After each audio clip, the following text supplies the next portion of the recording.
Hi folks, it is time for the talk on, excuse me as I adjust a few things. Am I centered? I think so. It is time to talk about the Aquarius full moon on Monday the 19th at 11:56 a.m. Pacific time, I think. The sun in Leo, the moon in Aquarius.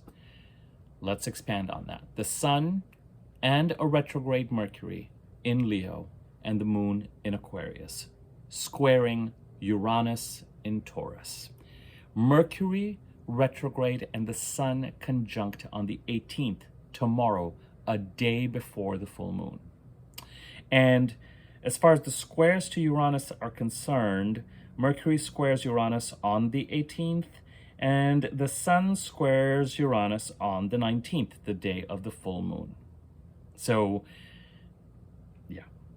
Now, outside of this, we also have another T-square, another set of one opposition and squares, with Mars and Jupiter in Gemini squaring Saturn in Pisces, and Venus in Virgo getting into place to oppose Saturn in Pisces and square Mars and Jupiter. And that whole sequence on the 14th, Mars conjuncted Jupiter. That's 3 days ago. On the 15th, I did a separate kind of video and addressed that. On the 15th, Mars squared Saturn. On the 18th, Venus squares Jupiter. On the 19th, the day of the full moon, Jupiter squares Saturn and Venus opposes Saturn. When we look at the full moon chart and the aspects that are going to be made shortly after the full moon, we're left with three aspects. Jupiter conjuncting Saturn, which happens after the full moon. Squaring Saturn, which happens after the full moon. Jupiter in Gemini squaring Saturn in Pisces. I'm just getting this data out of the way first. Venus in Virgo opposing Saturn. And also, we do have this developing trine, thank God, between Uranus in Taurus currently and Pluto in Aquarius currently. But the trine between Uranus and Pluto doesn't really occur till 2026. So it's currently still an approaching trine, but at some point it'll start to, separate and come back together again, and separate and come back together and again, and separate and come back together again, until it gets closer and closer together, because they are both very slow moving planets in 2026. The trine, as far as I am concerned, is something that is developing between us being able to find the path, the people, the opportunities that are singularly right for us in the Gemini part of the chart, and how they could assist with the transformation in the Aquarius part of the chart that Pluto started in 2023, but really made its presence felt between January and February 20th of 2024. And of course, we've had the personal planets square Pluto when they entered Taurus, and trine Pluto when they entered Gemini, and oppose Pluto when they went from Cancer to Leo. And, as they move through the sign of Virgo, they'll be getting ready to trine Pluto again, and then squaring, and then conjuncting, and so on and so forth. So the Pluto conversation continues. And indeed, one of the most important aspects that Mars is going to make 3 times when he's retrograde later this year, between December and, between November and April, will be that he will oppose Pluto 3 times, which is a notable astrological event. We will feel it. So with full moon, as you know, typically I look at approaching transits when I'm looking at a particular date. What is getting closer? What is developing? Because as I've said to you before, I feel like the energy of the transit actually manifests before the date of the transit. As the planets are getting closer, the energy comes together. And by the date of the transit, by the date of the aspect, I should say, by the date when the planets aspect each other exactly, whatever it is that they're trying to bring as with regard to being in conversation is already there.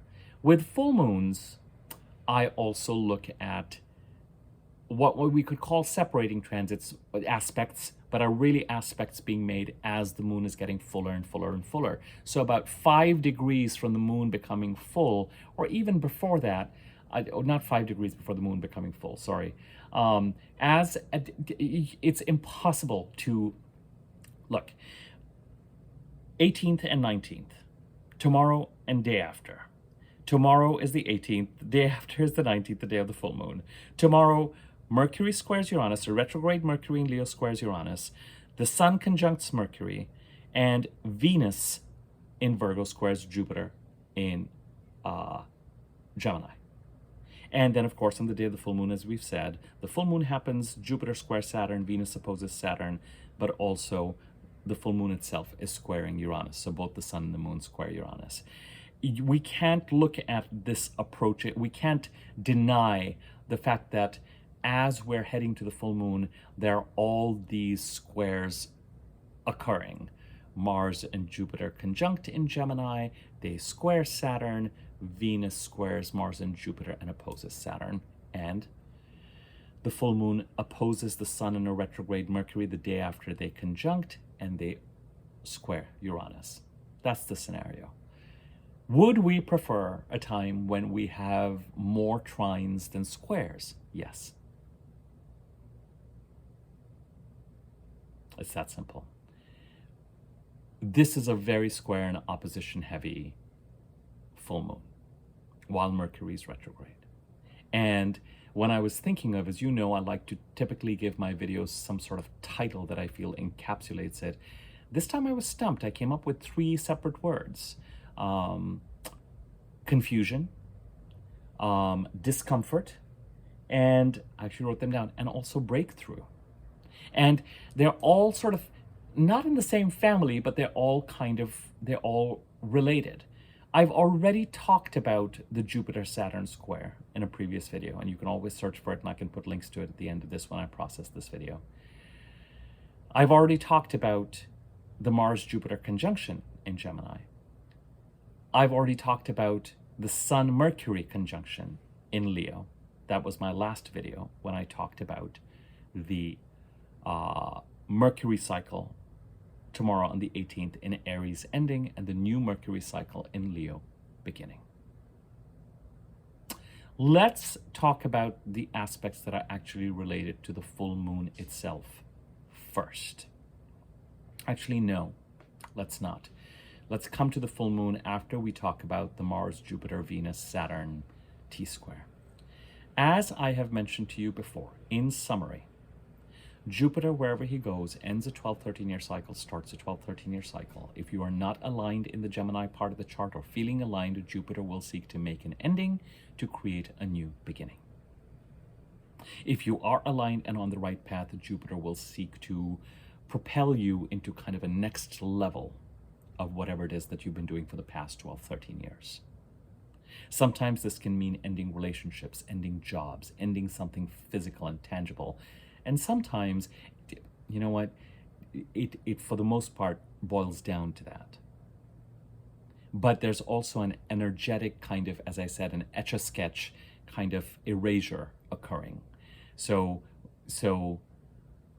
yeah, in the Gemini part of the chart. When we've had Mars, the planet of action, boundary setting, pursuing what we desire, conflict, competition, conjunct Jupiter, a planet that, at least in contemporary Western astrology, has a tendency to expand certain energies, we may be finding ourselves as we get to this full moon and time period where we are aware of this ending in the works and new beginning in the works with Jupiter. Either we are putting energy behind what we want to end in order to begin and put our direction towards in the Gemini part of the chart, or something external occurs to create this ending, and we just have had enough about someone creates conflict, someone is conflicty, someone is competitive, someone attacks us in some way, someone creates a problem for us in such a way, and we just feel like, you know what, this is a sign and this it is that needs to be ended. Mars allows us to propel ourselves in the direction that we desire, and also draw the line around what we value and what we feel our values are. And a Mars-Jupiter conjunction, what sort of a conversation do we think? And that's what, as I've tried to explain to you, sorry, I've got the window open because it's hot. And you know, you're going to see whatever it is the blanket is trying to cover. This room is a mess because everything that I'm trying to clear in the apartment has come here in order to be sorted out so that it can be filed. So sorry for whatever it is that you might see. And yes, it's billowing in the background because the window's open. Oh dear Lord, why is life so complicated?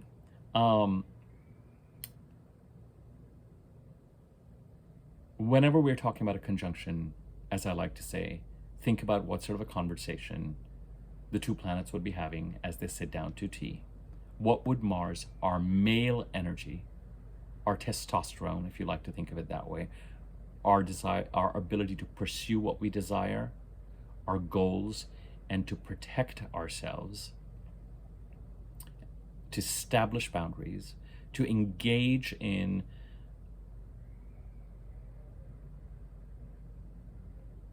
conflict if we need to. And I'm not advocating violence of any kind. Please know that.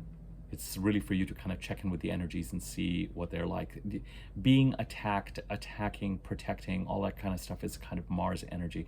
It's also things like speed and, you know, an exercising of kind of, you know, testosterone filled sports. You know, sometimes when I hear that someone has an accident, sometimes when I hear that someone has gone through surgery, you know, incisions, cuts, wounds, the red planet, bleeding, all that kind of good stuff. Sorry. So more to the point, a conversation between the planet that allows us to hunt and gather and go after what we desire and protect what we value sits down with a planet that is trying to give us a lucky break, an aligned break, to move us towards people, situations, things, energies related to the house occupied by Gemini in your chart that are more aligned for you, that would connect to your heart.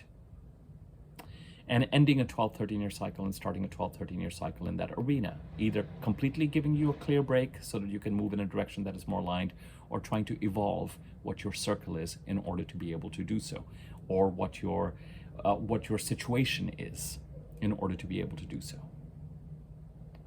So Mars and Jupiter have this conjunction as you head to the 14th. And then, of course, Mars squares Saturn and Jupiter squares Saturn. Saturn in Pisces, where we've had a crisis since 2012, peaking in 2016, 17. You guys have heard me say this all the time. Saturn trying to stabilize and make us act responsibly in the Pisces part of the chart. Some of this is cleaning up the messes that we have created. Some of it is putting boundaries around messes that others have created. Some of this is structuring plans that are artistic or spiritual, because we've had Neptune in Pisces creating its Neptune smoke and mirror since 2012. And Saturn, who is determined to get us to put some order and structure and approach the Pisces part of the chart, the house occupied by Pisces, with a sense of responsibility to ourselves above all, to be mature, to be wise, to take action that will sort out challenges and problems, and to reveal and make clear what exactly has been going on in this part of the chart that has been quite nebulous.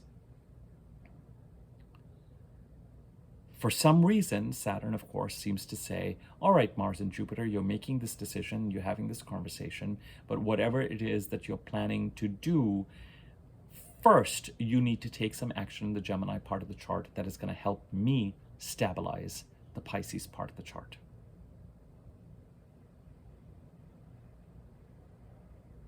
Venus in Virgo, where she is providing opportunities and greater flow after she conjuncted with the retrograde Mercury on August the 4th, August the 7th, a few days after Mercury went retrograde.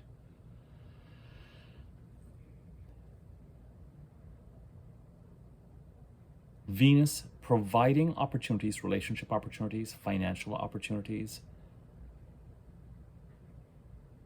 but being made conscious that whatever opportunities she is providing need to be factored into, need to serve Saturn trying to stabilize the Pisces part of the chart. And interestingly, whatever opportunities that she is providing, whatever of value, whether it is luck or breakthroughs or day-to-day things that help us, and even things like interviewing opportunities and blessings of all kinds. Remember, Venus is going through Virgo now, and then we're gonna, on September 2nd, have the new moon in Virgo, opposite Saturn. Venus is going to be opposing Saturn on the day of the full moon on the 19th. Then when the new moon occurs, the new moon is going to occur about 5 or 6 degrees away from where Venus is going to be at the time of this full moon, but opposing Saturn on September 2nd. By the time we get to the Pisces full moon, lunar eclipse on September 17th, Mercury will be in place to oppose Saturn. So all the personal planets, the next 3 lunations, the full moon on the 19th of August, the new moon on September 2nd, the full moon lunar eclipse on September 17th, have planets in Virgo opposing Saturn. In Pisces, Saturn is the stronger, slower moving planet, saying, I'm stopping you in your tracks, or checking you, not stopping you, slowing you down energetically so that whatever it is that you're doing in the Virgo part of the chart serves me. Saturn is asserting his presence, demanding that we pay attention to him and focus on stabilizing the Pisces part of the chart. A lot of emphasis, therefore, on and this is a similar energy as with Mercury retrograde right now. A lot of emphasis on getting real about things.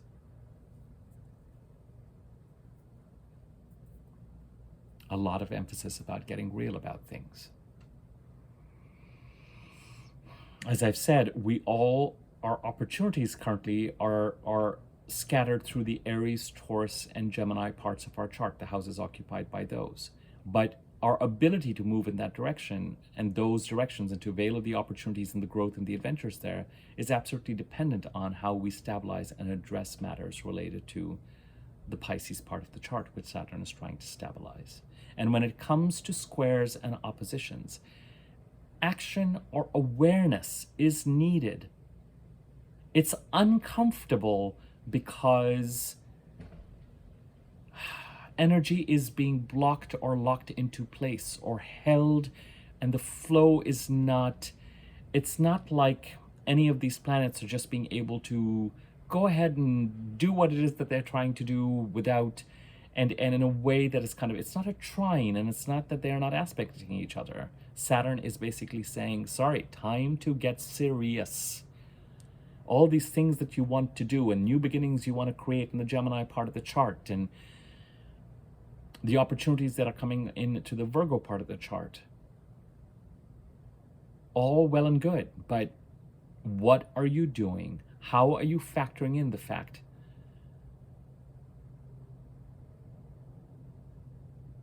that I, Saturn, am a heavy hitter and I'm trying to get you to stabilize the Pisces part of the chart? And it's not a permanent block, but it's something we are aware of. So things are not quite flowing quite so easily or freely or clearly. And there's an awareness of what needs to be addressed in the Pisces part of the chart to allow the flow to begin again. What needs to be stabilized? What needs to be sorted out? Are there expenses in the Pisces part of the chart? Are there relationships that need to be managed? What do you need to what do you need to have a plan of action around? What do you need to get serious about? What do you need to get real about? Whatever Venus is bringing in, typically something financial or a relationship thing or an opportunity, will go towards that to help stabilize and assist Saturn in stabilizing the Pisces part of the chart. And similarly, Mars and Jupiter and what they're trying to create, they will only be able to create it if they factor in Saturn's limitations, but Saturn's requirement that those limitations be addressed and turned into a conduit for abundance. The reason why we feel the limitations, the reason why we may be feeling trapped in some ways, is because Saturn in Pisces is saying, make me a priority, start putting in a plan and addressing what I'm trying to stabilize and sort out and create for you in the Pisces part of the chart, and watch, everything will start to flow again. You will have more resources, you'll have more time, you'll have more energy, you'll have greater flow. But first, you need to address, you can't move quite so freely. What you need in order to do that right now is not currently there. And no matter whether you have Mercury retrograde in your birth chart or direct in your birth chart, this T-square has nothing to do with Mercury retrograde. It's addressing the Virgo, Pisces, and Gemini parts of your chart. But as we head to the full moon, these aspects have either become exact, or at least the Venus-Saturn opposition and the Jupiter-Saturn square, both the heaviest parts, the biggest parts of this T-square occur just after the full moon. So are very, very active. So as you deal with full moony energies and watch, how are you sleeping? Are you able to sleep through the night easily with a full moon, or is the energy awake? Intuition, emotional reactions. You know, like the moon card in tarot, sort of the hackles, the hair raised. Aware, sensitive.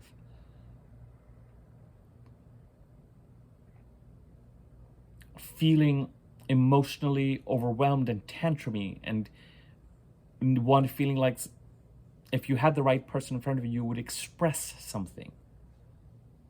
But also completions.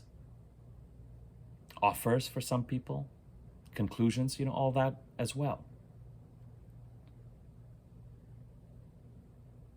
But certainly over the next 48 hours, we can expect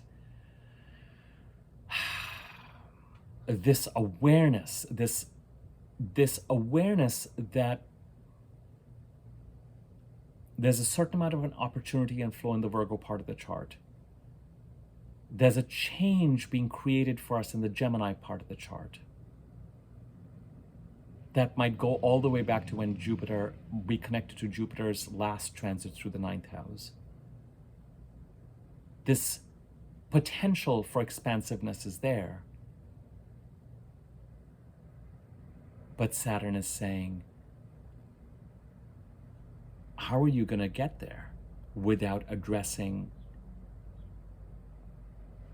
without making the bed, so to speak, and cleaning up the Pisces room in your house, the Pisces house in your chart?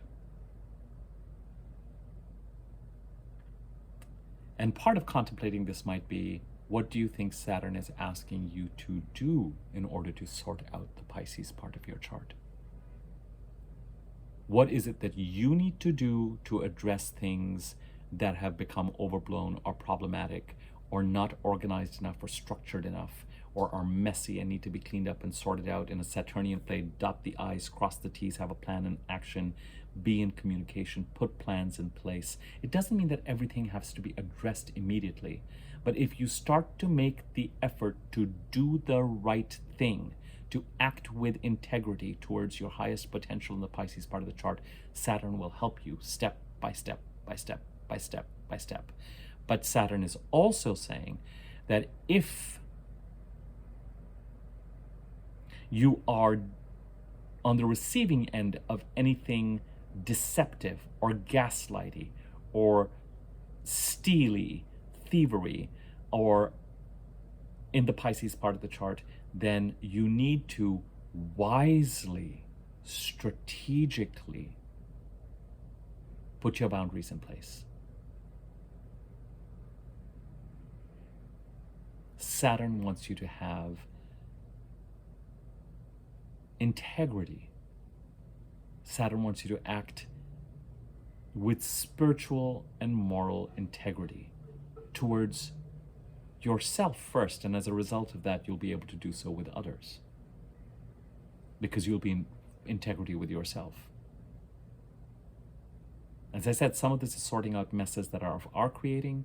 Some of this is really thinking about and determining how we're going to stabilize messes that are of other people's creating but are affecting us and creating loss for us. And Saturn is not going to expect you or ask you at all to act against yourself. But in certain cases, Saturn may ask you to examine whether it's worth it to cut your losses so that you are not dealing with any energy leaks. What needs to be stabilized in the Pisces part of the chart so you can avail of the opportunities in the direction in the Aries, Taurus, and Gemini part of the chart. And right now, as we head to this full moon, there's an awareness that there's a block to moving in the directions we want because we don't have what we entirely need in a free-flowing and comfortable manner in the Pisces part of the chart. And that is what Saturn is saying. Address this and things will open up. And if Venus is bringing something in and creating the opportunity for something coming in, that can then grow and develop after the new moon in Virgo on September the 2nd, and that there might be increased communication and transactions about as you head to the Pisces full moon lunar eclipse on September the 17th, then make sure that whatever those opportunities and whatever it's bringing in, whatever you're building, there's a through line or a channel towards how it's going to help Saturn stabilize the Pisces part of the chart. So one of the set of energies as we head to this full moon is a recognition. And I'm using that word because the full moon is opposite a retrograde Mercury, and we're going to talk about that next. Is a recognition and therefore are getting real about things like, so how long is it really going to take for me to stabilize this part of the chart so that I can really expect to have what I need in order to move towards what I want? Remember that where it is that you likely want to go is timeline-wise symbolized by three things. The Aries North Node eclipses exercising their influence till the end of the first week of June 2025.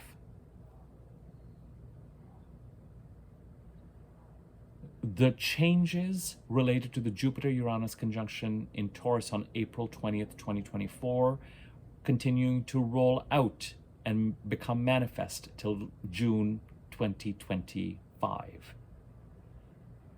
And Jupiter creating its endings and new beginnings in the Gemini part of your chart till June the 8th, 2025.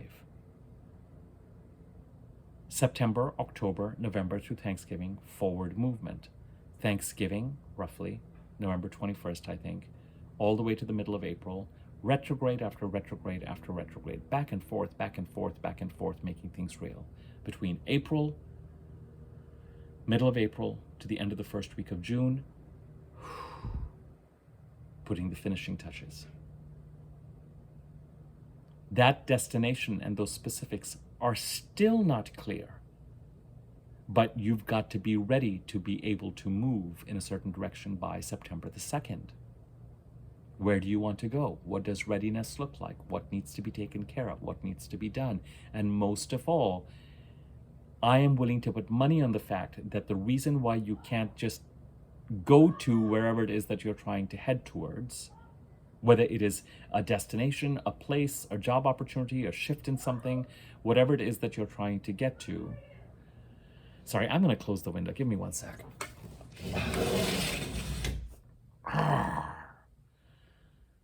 As you guys know, when I start doing readings, I just go into a particular space, and every ambient noise just feels like such a massive. It's just so bizarre because as I'm going about my business, the fact that someone may be just like walking 15 feet away and calling out to someone is just nothing. It doesn't happen all the time, but during the reading, it's just like, oh my God.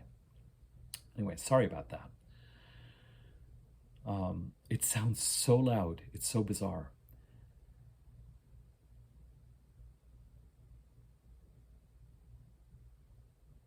The awareness, the reason why I'm willing to put money on the fact that you are not able to completely move where you need to go, because the restriction is actually being created in the Pisces part of the chart. You can't.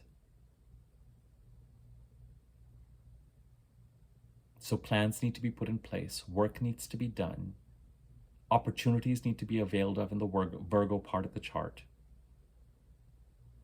And September is going to be an important month for this, so that the Pisces side of things can start to get addressed, so that Saturn can be given some help and some aid and some attention. We can respect him and we can work with him and ask him to work with us as we start to show up to stabilize the Pisces part of our chart. And as we start to do that, a certain flow starts, a certain ease starts, blocks start to get removed, and we start to feel like, okay, we can move forward.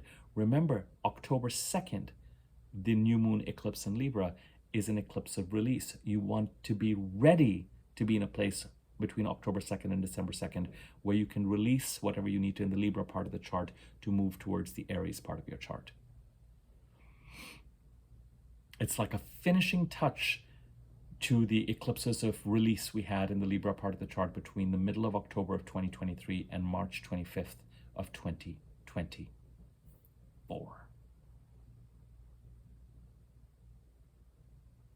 Okay. So as we get to this full moon, while the full moon in and of itself has nothing to do with the Gemini and the Virgo and the Pisces parts of the chart, there's enough brewing there in terms of awareness that it will feed into our emotional and intuitive awareness. The full moon itself occurs after the Sun and Mercury have their conversation in the Leo part of the chart and end the Aries Mercury cycle and start the Leo Mercury cycle. And I'm not going to talk a lot about the Mercury cycle because I just did a video on this, just passed.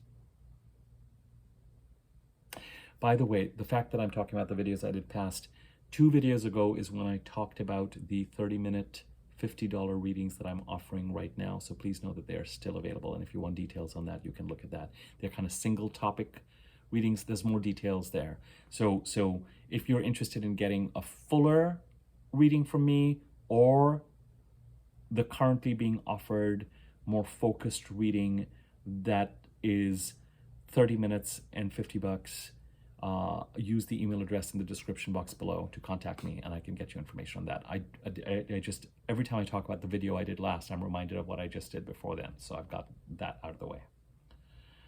But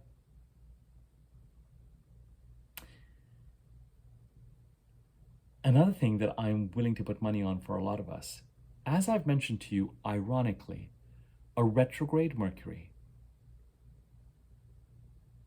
actually makes things clear for us in a way that it makes us go back to our drawing board. And it does so by eliminating a certain fantasy around certain things. And it's very natural to develop that fantasy when all the planets are moving forward and fast, May, June, July.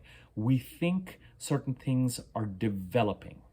We think that certain things are moving in a certain direction. And we would be right to. And we would be right to think that.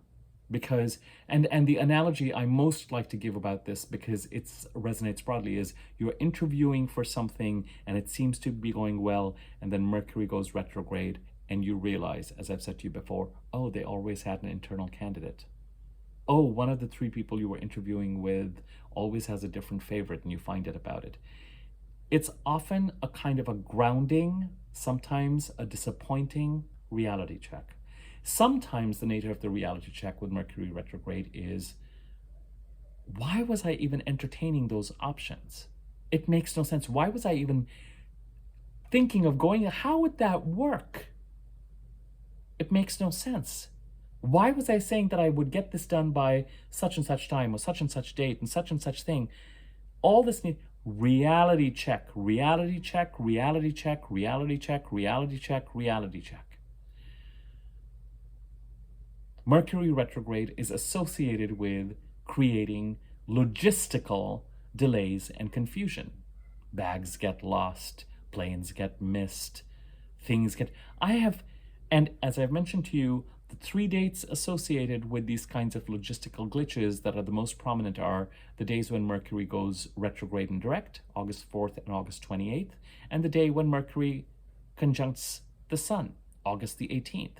And over the past 2 or 3 days, I have been astonished by some of the Mercury retrograde things that happened. I did a reading, and typically I get, not typically, always, just to make sure I don't have to chase after something, I ask for payments for the readings to be made before the reading. And in one instance, thank you for the integrity of the person.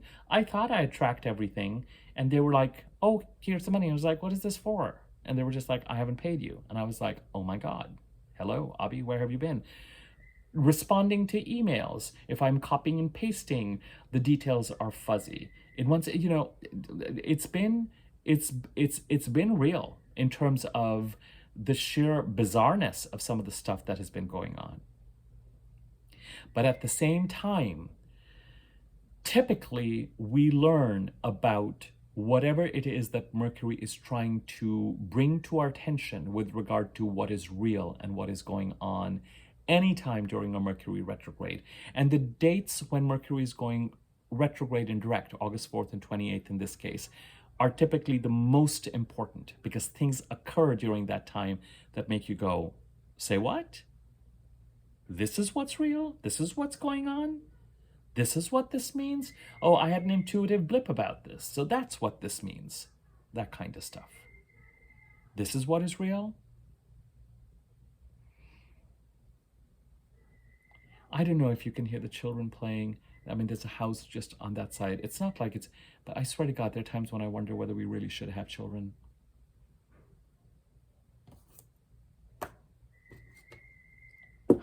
Someone is blowing a whistle. Seriously.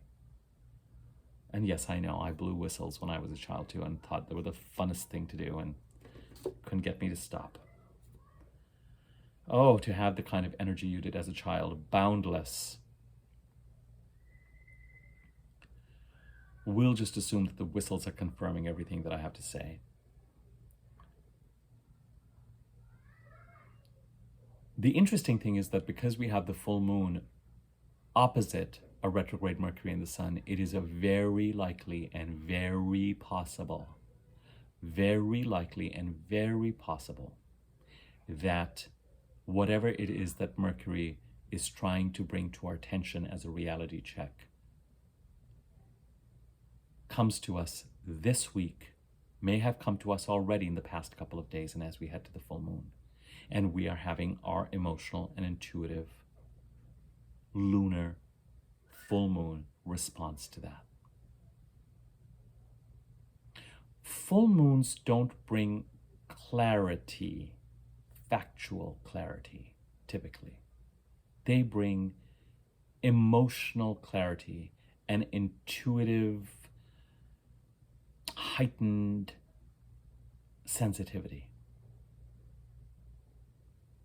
The emotional clarity is around, how am I really feeling about this?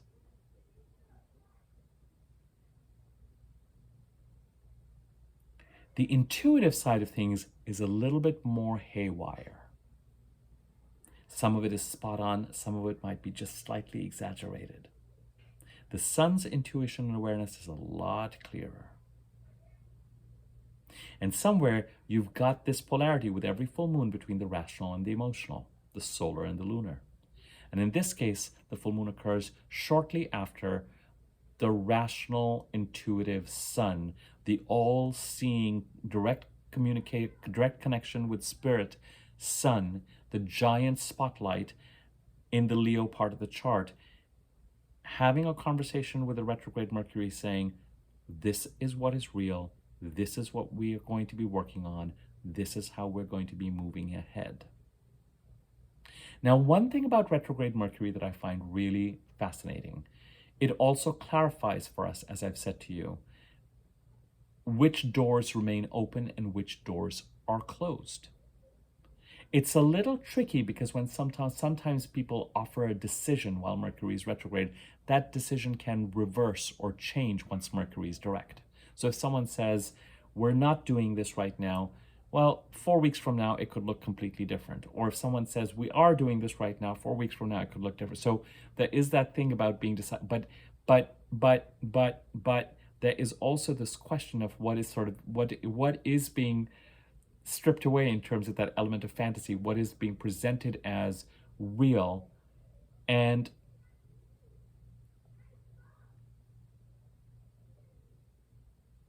how are we going to factor that in now and go back to the drawing board and determine which eggs go in which basket, because it's possible that some eggs were put in the basket that is now revealed to us that has no future or has a weak structure.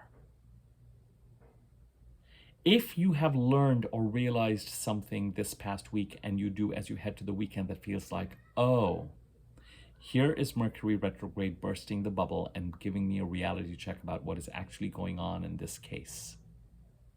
And I, of course, have been understandably assuming that something is still feasible or that basket is still strong, to take that analogy.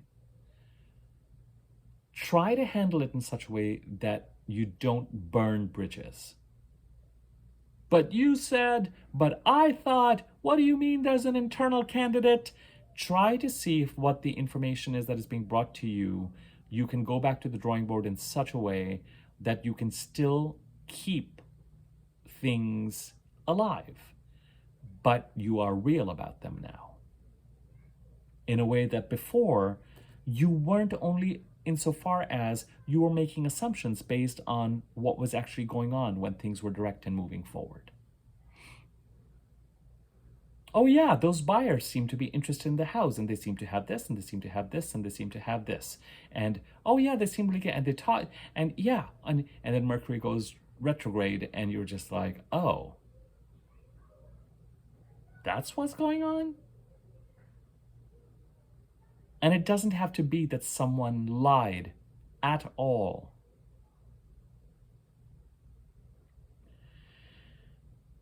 When something like this happens, what is interesting during a retrograde Mercury is that sometimes Mercury throws you a lifeline. If you find yourself in a situation where you are realizing something, or something is getting real, or a certain fantasy, or a certain lie, or a certain something that is hidden is being revealed, and you are making certain decisions and starting to move forward, what a retrograde Mercury can do is present you with something, the taking of which gets you out of and moves you back into a more secure arena. You ended up somewhere for a vacation and you thought the hotel looked like this, but you got there and you realized that there was some sort of issue with it and it's really not feasible. And all of a sudden a phone call comes, something happens. So that's the reality check. I thought this, but this is the case. And all of a sudden something happens that makes you prepone and come back home, or something else appears. You know, Mercury throws you that lifeline. The thing that can be so complicated and challenging is that we are taught not to make commitments while Mercury is retrograde.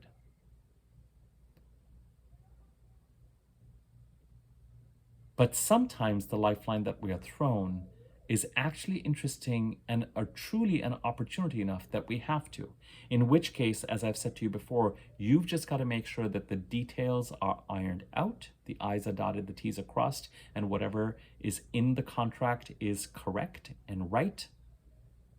And you've just got to make sure that you are clear that as Mercury goes direct or after he goes direct, something about what is thought about this lifeline opportunity or whatever it is that you decide to take on or move towards might change and become clear in such a way that details around it might look different. You're going to have to trust your gut on this. Now, for people who have Mercury retrograde in your birth chart, as I've said repeatedly, if during Mercury retrogrades you might find yourself decisive, action-oriented, moving towards things. And I just want you to continue to experiment with that. I find that people who have Mercury retrograde in their birth chart indeed are in a place where they're just being like, okay, I'm going to do this, this, this, this. This happens, this happens, this happens, this happens. There's a recognition that a lot of people they're dealing with have Mercury direct in their birth charts, and things will get refined as they need to. But this idea of a retrograde Mercury making certain things clear is, for those of us especially who have Mercury direct, an important and a universal one. As we come into this full moon,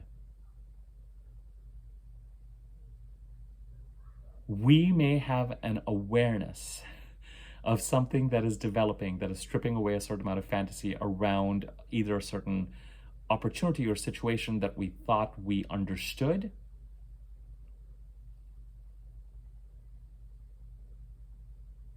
and now things look a little different about the basket in which we put our eggs.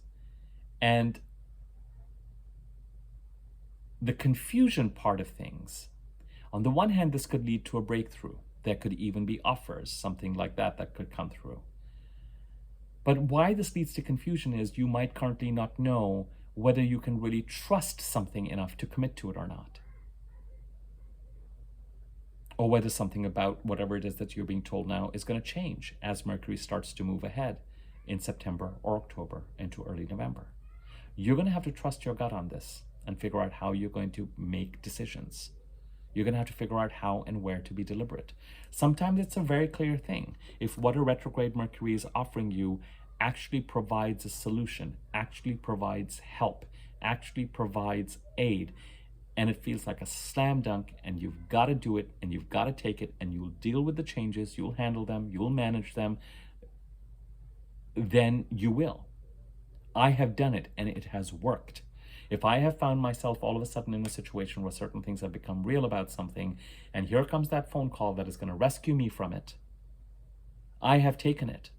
And yes, temporarily been really frustrated when what I thought it was not exactly what it turned out to be after Mercury was going direct. But ultimately, it benefited me. And it was part of the overall reality check that I was being given. And part of the reality check was, what was I thinking accelerating something before it was ready to be accelerated? What was I thinking entertaining these options that would have been ridiculous to try and manage had they become real? And now a fly has entered the room. Where from? I don't know.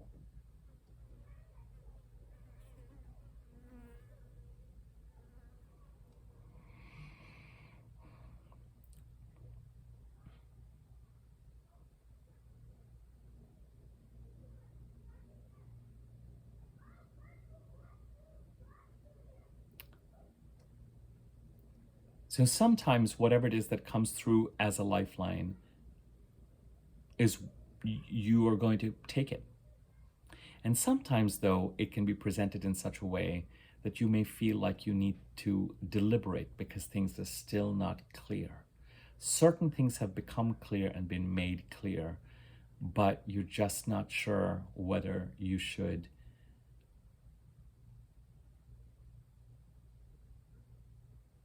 avail of it or commit to it, and that could, that confusion can create its own challenge to some extent with this particular full moon. As you head towards the full moon, my friends,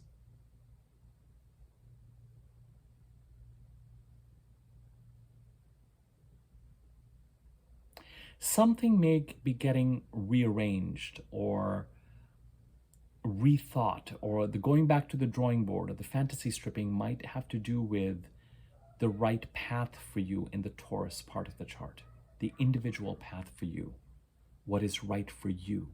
It does not have to be conventional. It does not have to be the conventional path. There may be something that is developed or come up that part of the reason why you're having trouble committing to is because it still feels half-baked. In other words, it feels like, well, is this going to still be the same, or is it going to change by the time Mercury goes direct or later on? Don't know. And whatever it is that's come through as a lifeline, if it's not a slam dunk, it might be like, do I commit to this? Do I not commit to it? But it might be that what has come up feels somehow right for you, but may not check the conventional boxes that make things easy to commit to. In which case, consider as you head to the full moon how you feel more and more about it. There may be something that you have to take action on or decide about or commit to, and this full moon brings that awareness on that Leo Aquarius axis in your chart. The acting on which allows you to move towards the direction that is right for you in the Taurus part of your chart, that is contributing to the Jupiter-Uranus conjunction in the Taurus part of your chart on April the 20th, and the consequences and the change that is going to unleash for the 12-13 months after April the 20th of this year. It could be something when Mercury retrograde throws you an opportunity or a lifeline that actually allows you to say, you know what, this is actually the more rational timeline. This allows for something much more structured. I can still get to wherever it is that I'm trying to get to by the end of the first week of June of next year, or prior to that, or over Thanksgiving, or in December, or whenever. I can still get to it. But rather than trying to get to it, I'm making this up in terms of dates. Rather than trying to get to it by October the 1st, what was I thinking? Mercury retrograde strips aside the fantasy, gives you a lifeline, says, here's what's operating, here's what's not operating, here's what is real, here's what is not, and here's an opening that you can take that actually presents you with something more realistic. Because guess what? The timeline takes you to the end of the first week of June of next year. And there's forward movement in September, October, and November, and developments will occur. But you need to revise and get real about what you were thinking would happen and by when. And that lifeline that Mercury retrograde throws you, which if you commit to, because it's easy and a slam dunk, but the facts about it get revised and it really starts to get greater flow once Mercury goes direct. Or that right now you're having trouble committing to, but the more you sit with it and head to this full moon, you realize, you know what?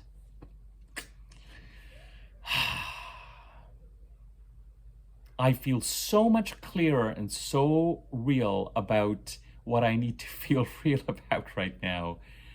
And while I'm processing my confusion and disappointment about where it is that my fantasies have been made real, this thing that this retrograde Mercury is bringing me that is so aware for me, and a point of tension, a point needing some sort of resolution,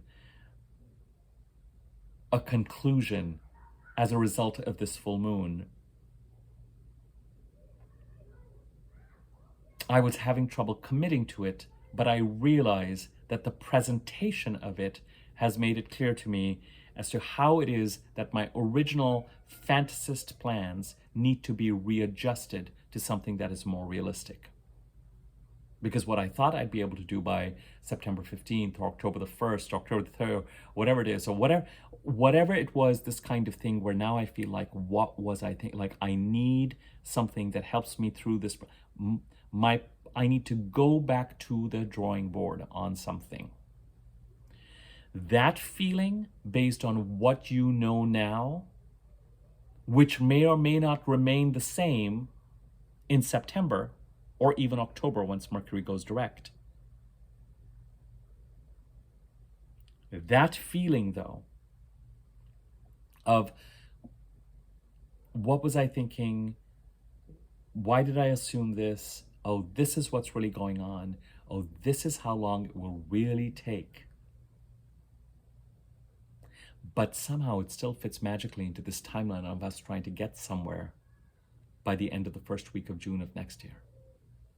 And in fact, it makes more sense.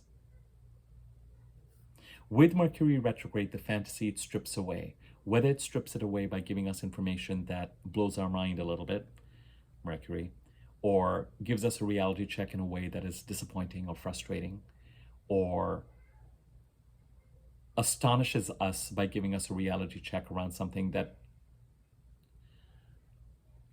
had we been entertaining, it gives us this feeling of like, what could I, as I said, what could I have been thinking even entertaining this, either as a timeline or a possibility of something I would explore or something I would factor in or something that would happen. Is Mercury retrograde actually doing you a favor by presenting something to you that can help get you out of a situation and move you in a certain direction based on the fantasies that it's stripping off and the reality check that it's giving you,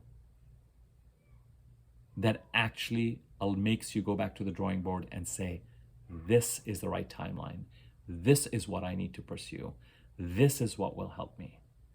In certain cases, that slam dunk, that job opportunity, that phone call, that whatever it is that gets you out of a certain predicament that you didn't think was a predicament in May, June, July, and now feels like a bit of a pickle, because something either came through or didn't come through, or something has become real, or all that kind of stuff that we've been going over and over about. Some of you may commit to it because, as I said, it's a slam dunk. I need this. I need to avail of this. This gets me out of this situation. This actually answers what I intuitively know I need. And if somehow through this process, it is actually, whatever this is, can actually be connected to the Mars-Jupiter conjunction in Gemini, because it answers to what Jupiter is trying to end and begin in the Gemini part of the chart. If it answers to and proves to be a solution, if it feels Venusian in nature, an artistic opportunity, a financial opportunity, a relationship opportunity, that can actually help Saturn stabilize the Pisces part of the chart, by all means, sit up and look at it. In some cases, as I said, it might be a slam dunk. In some cases, it might create this confusion or this spiraling or this overthinking, because you might think, shall I commit to this? It's not entirely clear. What if this happens? And what if this happens? And what if this happens? And in that case, I can't really help you, because there is a possibility that things might look different in September, October, November. But is there a way to decide on something by finding out something more, or having a conversation, or asking for flexibility, or is there a way forward? And as you head to the full moon, you might find that you actually have the opportunity to do that and to indulge in that and to have those conversations.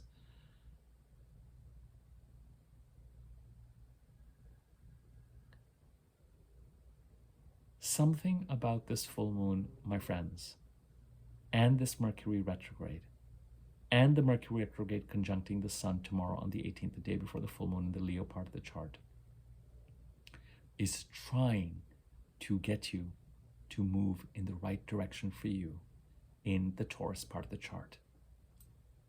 But I will admit that for some of us, it feels like an intermediate step, because after Mercury goes direct on August the 28th, it will once again trine Chiron in Aries and come back to square Mercury when it is direct. I'm trying to see if I have the date for that close by. It's going to be in early September.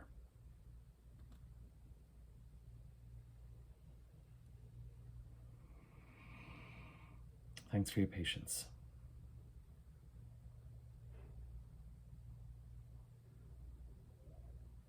Wow, Mercury first squared Uranus on July the 21st, the Capricorn full moon. Now squaring Uranus on the 18th. And then it's gonna square Uranus again in early September. It leaves Leo on September the 9th. So I would imagine September 5th, 6th, 7th, right? You know, that's when, after the new moon, after the Virgo new moon. And that's when it is that you might feel like, okay, we've dotted the I and crossed the T on this. But you may be feeling a certain amount of pressure and confusion right now around, you may be feeling a certain amount of pressure and confusion right now around, shall I take this? Shall I not take this? Shall I do this? Shall I not do this? You know, can someone explain to me why on an iPhone, when I put it in airplane mode, I still keep getting texts and voicemails, like notifications for it?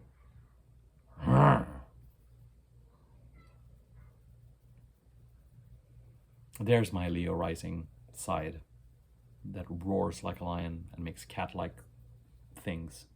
So, patience, my friends. If you have Mercury retrograde in your birth chart and you have Mercury retrograde conjuncting the sun and a full moon in Aquarius, and you're like, I am ready to go and I have made my decisions and I'm the one who's giving a reality check to everybody. I am not on the receiving end of a reality check. I am creating the reality checks.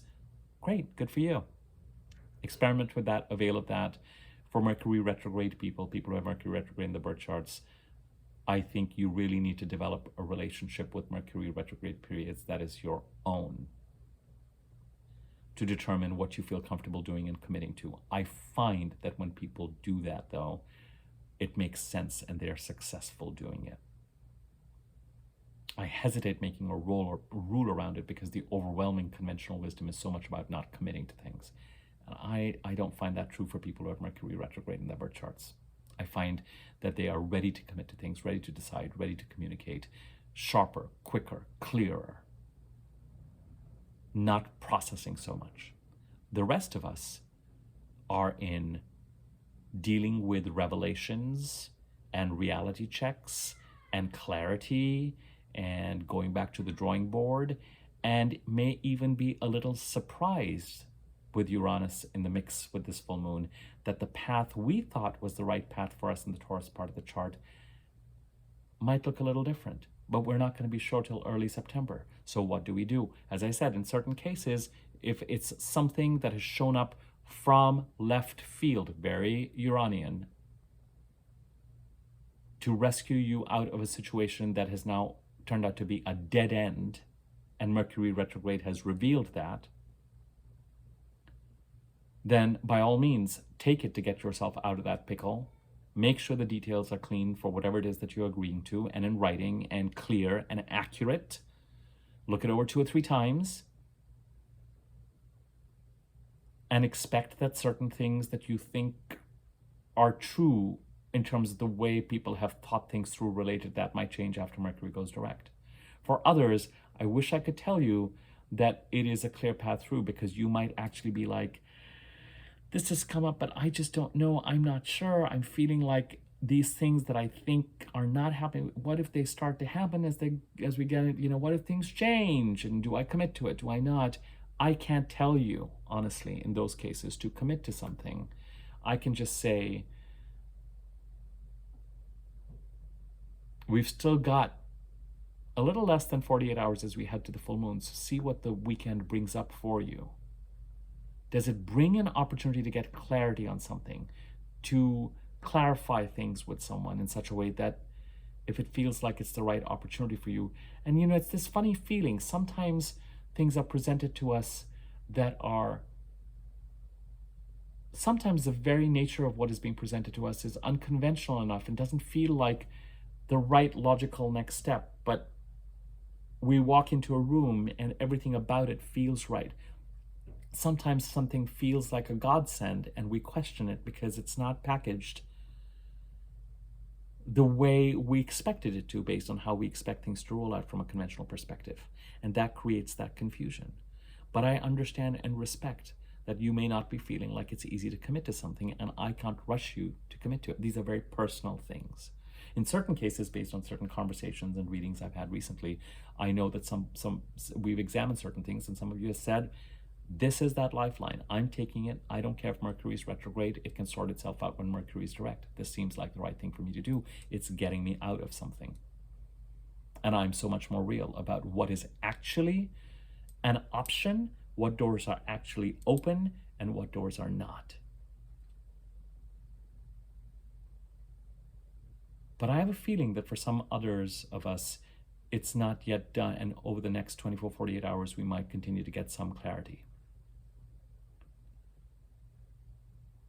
And sometimes that pause button, our insides, if it's preventing us from doing something, sometimes that can be its own. Sometimes the very fact that something comes up and allows us to go back and take a look at our timelines may be that the opportunity has come up just to force us, just the doors opening and closing while Mercury is retrograde, and the fact that they have forced us, the open and the closed doors, to go back to the drawing board, to get real about what we had committed to do, and to revise plans accordingly, can be what an offer or lifeline can be about. We may not have to take it or accept it or commit to it if it's not that clean or clear. But you're going to have to determine for yourself, what is it that's going to make something feasible? You would not be mulling it over and be in a place of confusion around it if it was a hard no. So, because Mercury is retrograde, do your due diligence. Have the conversations. Ask for clarity. Get clarity yourself. Do what you need to really examine something. Look at it, read about it, talk about it to the right people. Just really, and also think about what your own objections to it are. What is preventing you from taking something that could be of help to you, that the universe might be offering as a lifeline to you out of a situation that Mercury retrograde has made clear is not an option for you. Think about what is preventing you from being able to say yes to it, and see if those points can be addressed.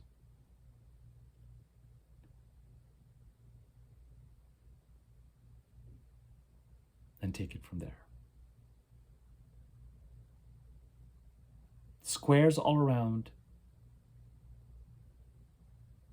The full moon squaring Uranus in Taurus,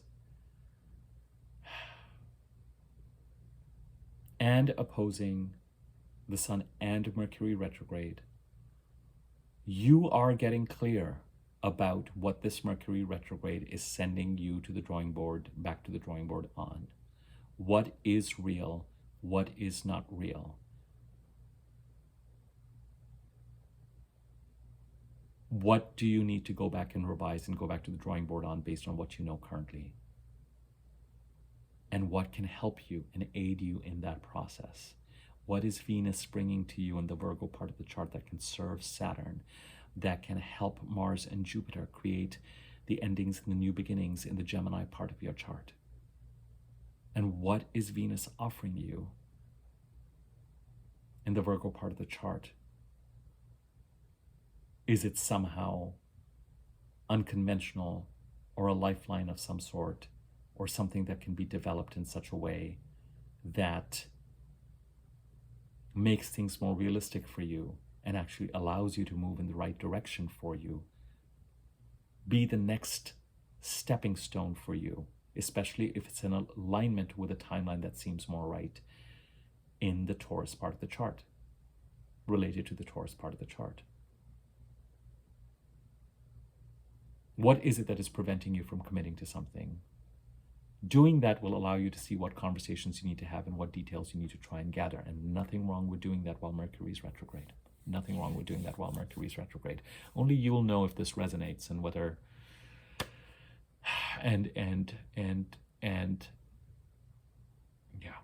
only you'll know if this resonates.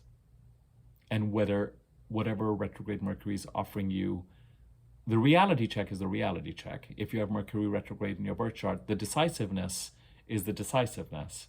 But if Mercury retrograde is actually bringing you something that you have to make a choice around whether you take it or not, or do it or not, it's either going to be a slam dunk or it's going to make you spiral. And the spiraling of which is going to contribute to this full moon, and it is going to have something to do with the right path for you in the Taurus part of the chart.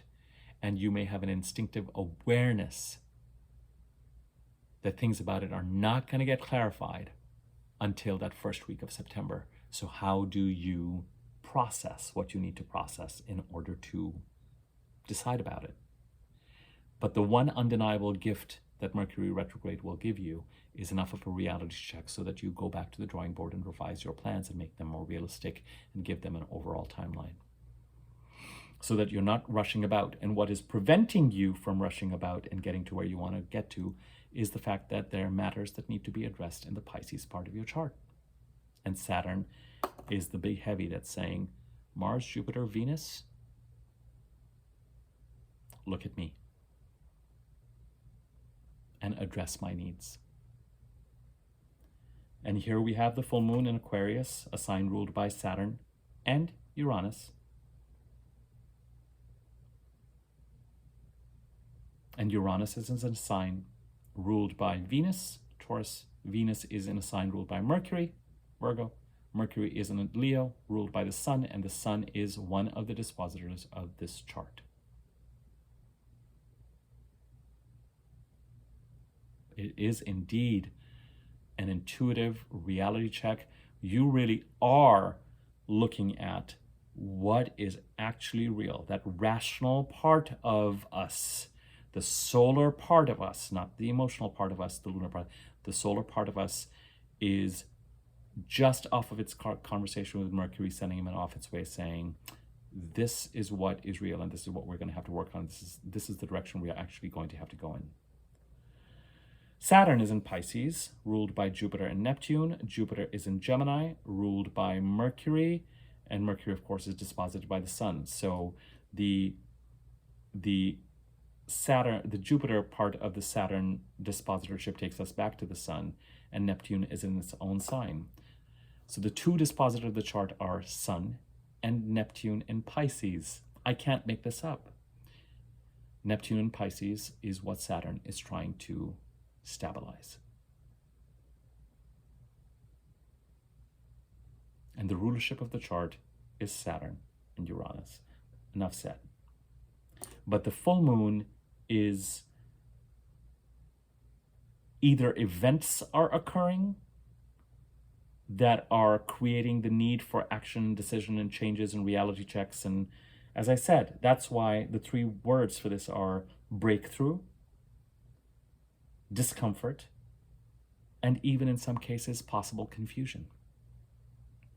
Shall I? Shan't I? What's going on? What's real? What? Is this real? Do I trust this? Then the full moon occurs, my friends, and all these crazy aspects disappear. And next week, we have Venus squaring Mars, which we're expecting. All of a sudden, we're in a much more productive place. And next week, we still get to enjoy a certain amount because there's still a certain amount of flow. The week after next, as we head towards August the 28th, things start to experience more complications because Mercury becomes stationary, getting ready to go direct. So just do your best to process what you need to process with regard to going back to the drawing board and getting real about things by Monday, and it will have an intuitive and emotional flare-up component to it. No question. And then once it is done, as you head into Tuesday, Wednesday, Thursday, Friday, Saturday, Sunday, you might find that you are really in a place where you're feeling productive and ready to move forward in line with and implement this new back to the drawing board plan that this full moon is bringing into your consciousness. This is probably the longest video I've done in a long time. So thank you for your patience as I processed everything, but it is a happening full moon. The next full moon, lunar eclipse in Pisces, is so fascinating because in the middle of this kind of Pisces stabilization stuff that is so much part of this, because that full moon lunar eclipse is conjuncting Neptune, and whatever happened around the week before after July 17th is going to be sort of peaking into a crescendo there. But at the time of that full moon, my darlings, we've got the sun in Virgo trining Pluto in Capricorn and Uranus in Taurus. So whatever all this is it's heading somewhere. It's heading somewhere. This Mercury retrograde has a purpose. The reality check has a purpose. The lifeline has a purpose. It's all a little mysterious and confusing right now, because what gives us clarity and fact and is retrograde currently, and so many of us may not have access to feeling mentally secure about what is actually going on. Many of us might be like, really? This? Not only what it is that we are discovering or that Mercury retrograde is making clear to us, but even whatever is coming up as a way out. Really? I didn't see this coming at all. This? Classic. Classic. But if you know that it is leading you to something that is much more real than the plans you were making before. What was I thinking? Oh, if I actually, this still needs to be done. That's an arrow. Then you know that Mercury retrograde is doing its job.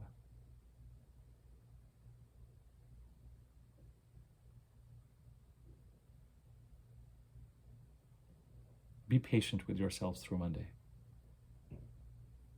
because your emotional and intuitive side is really going to be grappling and trying to make sense of things as best it can.